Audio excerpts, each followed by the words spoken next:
गुरु बिन भवनिधी तरई नकोई, जो बिरांची संकर सम होई.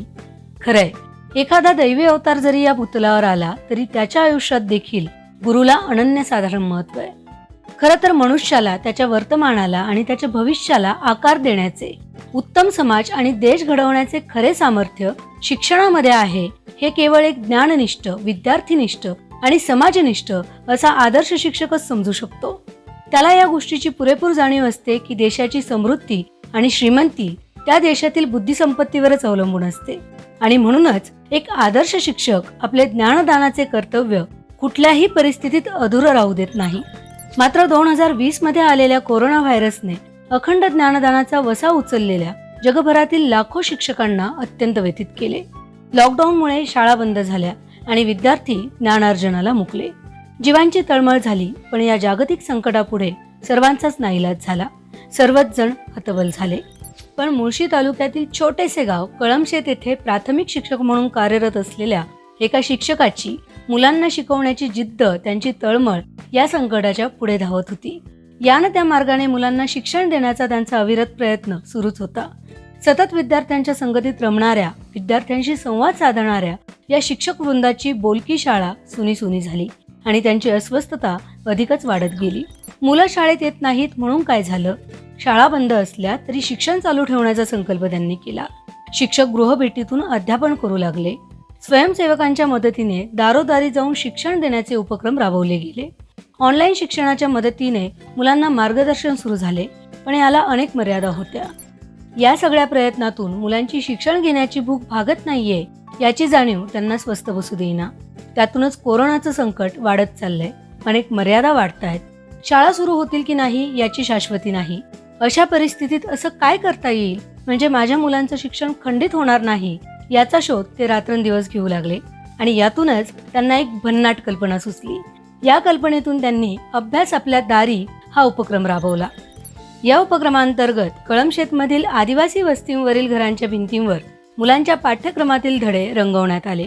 इंग्रजी, गणिताचे मूलभूत संबोध स्पष्ट करणाऱ्या, मुलांची जिज्ञासा वाढवणाऱ्या घटकांचे रंगकाम करण्यात आले आणि आदिवासी वस्तींवरील घरांच्या भिंती बोलक्या झाल्या.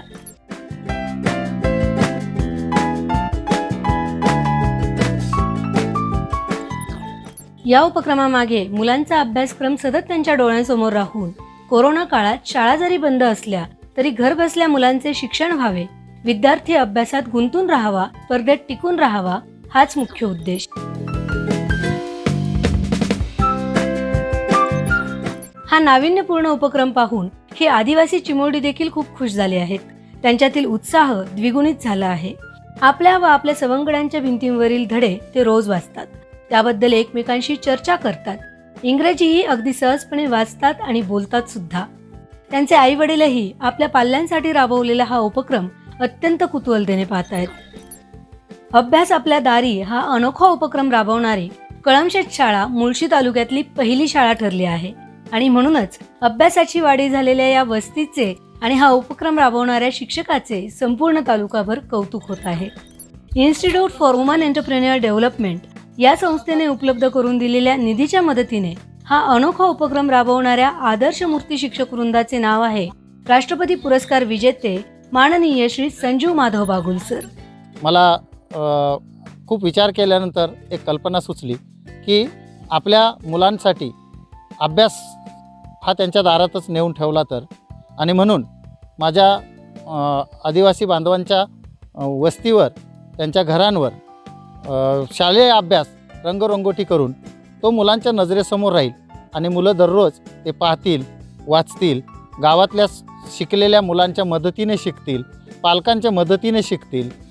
किमान शाळेत रंगवलेला अभ्यास शाळा बंद असल्यामुळे तो वाचायला आता कुणी नाही, पण तो मुलंच आता त्यांच्याच घरांवर हा अभ्यास रंगवल्यामुळे मुलं दररोज उठल्यापासून तर रात्री झोपेपर्यंत त्यांच्या नजरेसमोर तो अभ्यास त्यांच्याच नजरेसमोर असल्याने ती सतत जाता येता वाचतील आणि मूलभूत अभ्यासाच्या क्षमता यांचं विस्मरण होऊन विद्यार्थी पूर्णपणे अप्रगत होऊ नयेत यासाठी हा उपक्रम आपण राबवलेला आहे. मीठ कसं असतं, कारलं कसं लागतं, चिंच कशी लागते, तुरटी कशी लागते. अभ्यासक्रमाच्या मूलभूत संकल्पना भिंतींवर रंगवल्यामुळे सकाळी उठल्यापासून तर संध्याकाळपर्यंत मुलांना या संकल्पना त्यांच्या नजरेसमोर राहतात. येता जाता त्यांच्या नजरेत त्या भरतात. चित्रात्मक काही आकृत्या असतील, याद्वारे विद्यार्थ्यांना या संकल्पना समजण्यास सुलभ होतात. सरांचा उल्लेख आदर्श मूर्ती करण्यामागचे कारण म्हणजे एका आदर्श शिक्षकामध्ये असावेत असे सर्व गुण सरांच्या व्यक्तिमत्वाचा अविभाज्य घटक आहेत. सरांनी आजपर्यंत ज्या ज्या शाळांवर काम केले त्या सर्व शाळांचा आदर्श शाळा म्हणून नावलौकिक आहे. यामध्ये मांदेडे आणि संभव्य शाळांचा विशेष उल्लेख करावासा वाटतो. सर आपल्या शाळेचा आणि आपल्या विद्यार्थ्यांचा विकास घडवून आणण्यासाठी सतत प्रयत्नशील असतात. त्यासाठी ते वेळोवेळी नवनवीन उपक्रमही राबवत असतात. 2 वर्षांपूर्वी श्री बागुल सरांची कळमशेत प्राथमिक शाळेत बदली झाली. या शाळेतील बहुतांश विद्यार्थी आदिवासी बांधवांचीच आहेत. सरांनी आवाहन म्हणून या शाळेची निवड केली. शाळेवर रुजू होता क्षणी सरांनी नवनवीन उपक्रम राबवण्यास सुरुवात केली आणि ओढ्यावर फिरणारी मुले शाळेत येऊ लागली. त्यांच्यात शाळेची, शिक्षणाची गोडी निर्माण झाली. बे एक बे, बे दुन 4, बे त्रिक 6, बे चौक 8. त्यांना म्हणजे काहीच येत नव्हतं. आई ते म्हणजे काहीच नव्हतं. तर ते बागुल सरांनी आमची दुसरीचा मुलगा कोटीचा भागाकार करतोय. आता म्हणजे कोटीचा भागाकार करतो. आता त्यांना म्हणजे पहिली दुसरीची मुलं इंग्लिशसुद्धा वाचतात, ABCD. याचा विद्यार्थ्यांना निश्चित खूप चांगला फायदा होतोय. दररोज वाचन घेतलं जातंय. पालकांच्या मदतीने किंवा स्वतःहून 4थीचा मुलगा 3रीच्या मुलांना, 3रीचा मुलगा 2रीच्या मुलांना अशा पद्धतीनं अध्ययनही होतं आहे त्यांचं. आपल्या मित्रांकरवी त्यांचं अध्ययन होतं आहे आणि आज ते शिक्षणापासून वंचित होत नाही आहेत, याचा मला खूप समाधान आहे. सर्वसामान्य मुलांप्रमाणेच आपल्या आदिवासी मुलांनाही आधुनिक दर्जाचे शिक्षण मिळावे म्हणून सरांनी गतवर्षी institute for woman entrepreneur development या संस्थेच्या मदतीने आपल्या आदिवासी विद्यार्थ्यांना प्रत्येकी टॅब वाटप केले आणि कळमशेत शाळा विद्यार्थ्यांना टॅब वाटप करणारी पहिली शाळा ठरली. गेल्या वर्षी पण असं लॉकडाऊन पडलं होतं, त्याच्यामध्ये आम्हाला ते मुलांना ते टॅब दिले आणि घरी शिकवायला मुलांना शिकत होते. ह्या वर्षी हे दिलंय शिकवायला. सरांनी भिंतीवरती अभ्यास दिलाय मुलांना, मग येतात शिकवतात. शाळा बंद असून होतो फायदा मुलांचा, म्हणजे येतातच, दररोज येतात.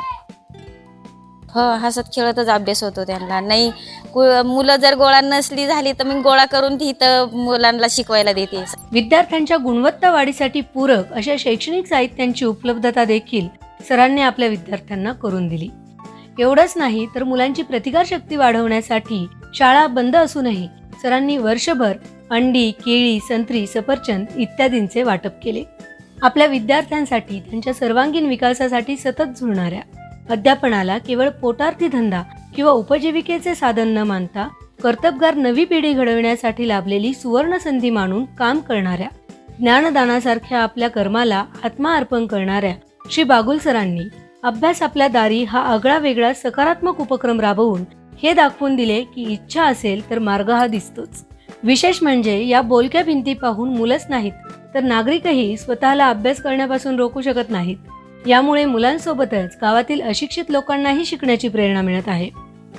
खरंच उत्तम समाज आणि देश घडवण्याचे सामर्थ्य असलेला शिक्षक योग्य असेल तर कुठल्याही परिस्थितीशी 2 हात करून येणाऱ्या प्रत्येक संकटावर मात करण्याची जिद्द त्याच्या विद्यार्थ्यांमध्ये आल्याशिवाय राहणार नाही. आपल्या विद्यार्थ्यांच्या उज्ज्वल भवितव्यासाठी जीवाचं रान करणाऱ्या श्री बागुल सरांना त्यांच्या भावी उपक्रमांसाठी DQ+ खूप खूप शुभेच्छा.